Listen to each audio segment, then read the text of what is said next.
Kasih karunia dan damai sejahtera dari Allah Bapa kita dan dari anaknya Tuhan Yesus Kristus menyertai kamu sekalian.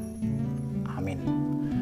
Bapak, Ibu, dan saudara-saudara yang dikasihi oleh Tuhan kita Yesus Kristus, untuk mengawali aktivitas kita sepanjang hari ini, marilah kita mempersiapkan hati dan pikiran kita mendengarkan firman Tuhan yang tertulis di dalam Markus 10 ayat 45. Demikianlah dikatakan, karena anak manusia juga datang bukan untuk dilayani, melainkan untuk melayani dan untuk memberikan nyawanya menjadi tebusan bagi banyak orang. Demikian firman Tuhan. Melayani bukan dilayani. Hidup kita sebagai umat Allah harus memiliki tujuan hidup. Sehingga ketika kita menjadi orang percaya, yang pertama yang harus kita ingat dan kita punya adalah apa yang menjadi motivasi kehidupan kita. Apa yang menggerakkan hidup kita. Karena setiap orang percaya sesungguhnya diutus untuk melakukan pelayanan. Siapapun dia dan apapun pekerjaannya, yang menjadi penggerak utama adalah kita diutus untuk melayani. Melayani dalam arti kita mau melakukan firman Tuhan di dalam kehidupan kita. Kita menghidupi firman Allah dan kita akan menyatakannya sebagai cara hidup kita.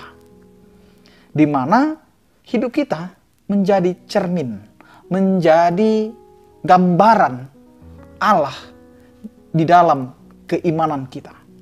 Disinilah kita harus mengenal motivasi kita apa. Ketika kita diberikan tanggung jawab, motivasi kita apa? Motivasi kita diutus untuk melakukan pelayanan. Pelayanan yang bagaimana?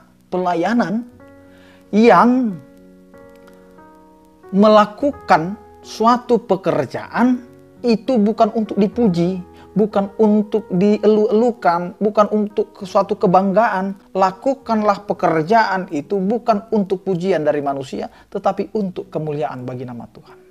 Untuk Tuhan, bukan untuk manusia.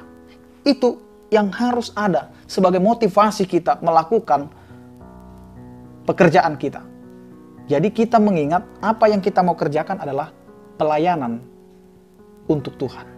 Yang kedua, kita harus ingat Yesus sendiri datang ke dunia dari kerajaan di mana sorga itu adalah tempat tujuan kita. Dialah yang menguasai sorga dan juga bumi. Tetapi dia rela meninggalkan kerajaannya, meninggalkan kemuliaannya untuk datang bersama dengan kita yang hina ini. Tetapi Allah datang sebagai anak manusia untuk melayani. Dia datang untuk melayani. Melayani orang yang berdosa. Melayani orang yang melanggar segala perintahnya. Bayangkan, begitu rendahnya Allah menempatkan dirinya. Tetapi untuk suatu rancangan yang indah, yaitu keselamatan. Keselamatan yang bagaimana yang Allah ciptakan. Keselamatan yang bagaimana yang Allah nyatakan dalam kehidupan umat yang berdosa ini. Allah datang melayani bukan untuk dilayani.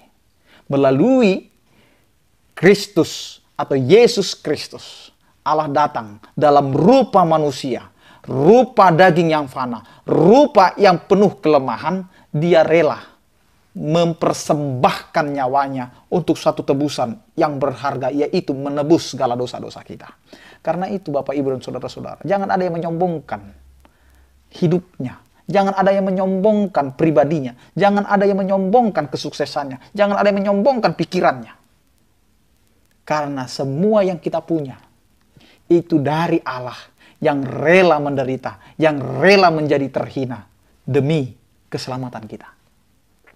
Di sini kita mau mengingat kembali, begitu mulianya kita dibuat oleh Allah. Begitu mulianya kita dikasihi oleh Allah. Dengan keterhinaan Allah, dengan kerendahan hati Allah, yang penuh cinta kasih kepada kita.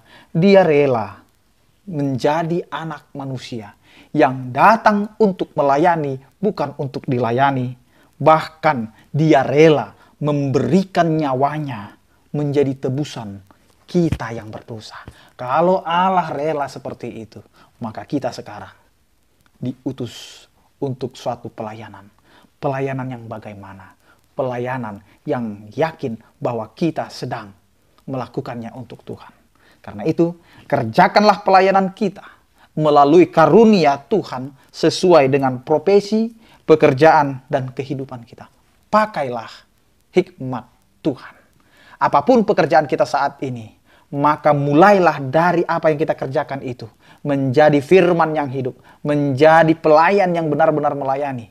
Karena hidup kita adalah gambaran iman kita. Kalau kita sudah menerima Allah yang begitu mengorbankan dirinya, maka korbankanlah kehidupan kita untuk satu pelayanan, untuk kemuliaan bagi nama Tuhan. Yang kedua, kerjakanlah pelayanan kita untuk memberikan kehidupan dan keselamatan. Maka pekerjaan kita bukanlah untuk menjatuhkan orang lain, tetapi untuk bisa menyelamatkan dan juga memberikan kehidupan. Yang ketiga, apapun yang kita perbuat, perbuatlah seperti untuk Tuhan, bukan untuk manusia. Amin, kita berdoa. Terima kasih Tuhan, Engkau mengingatkan kami agar kehidupan kami adalah kehidupan yang melayani. Bukan untuk dilayani, bukan untuk dihormati, bukan untuk dipuja-puji, tetapi kami melakukan itu karena Engkau adalah Allah kami yang rela memberikan dirimu, yang rela meninggalkan kerajaan-Mu, kemuliaan-Mu untuk kami yang berdosa. Karena itu ajari kami Tuhan untuk mempersembahkan hidup kami hanya untuk kemuliaan bagi nama-Mu. Ya Tuhan, aktivitas kami sepanjang hari ini, biarlah Engkau Tuhan yang memberkatinya. Engkaulah Tuhan yang selalu menuntun kami, agar kami tetap di jalan penyertaan yang telah Engkau tentukan dalam kehidupan kami. Ya Tuhan, berkatilah setiap orang percaya yang sakit, Engkau berikan pemulihan kesembuhan. Yang berduka, Engkau berikan penghiburan. Yang menghadapi pergumulan, kiranya Engkau Tuhan penyerta dalam kehidupan setiap orang percaya yang bergumul, agar apa yang kami hadapi, kami yakin Engkau adalah Allah yang selalu menyertai kami. Terpujilah Engkau ya Tuhan. Anugerah Tuhan kita Yesus Kristus, kasih setia daripada Allah Bapa dan persekutuan Roh Kudus itulah yang menyertai kamu sekalian. Amin. Selamat beraktivitas, tetap menjaga protokol kesehatan. Salam sehat dari kami, Tuhan Yesus memberkati. Horas.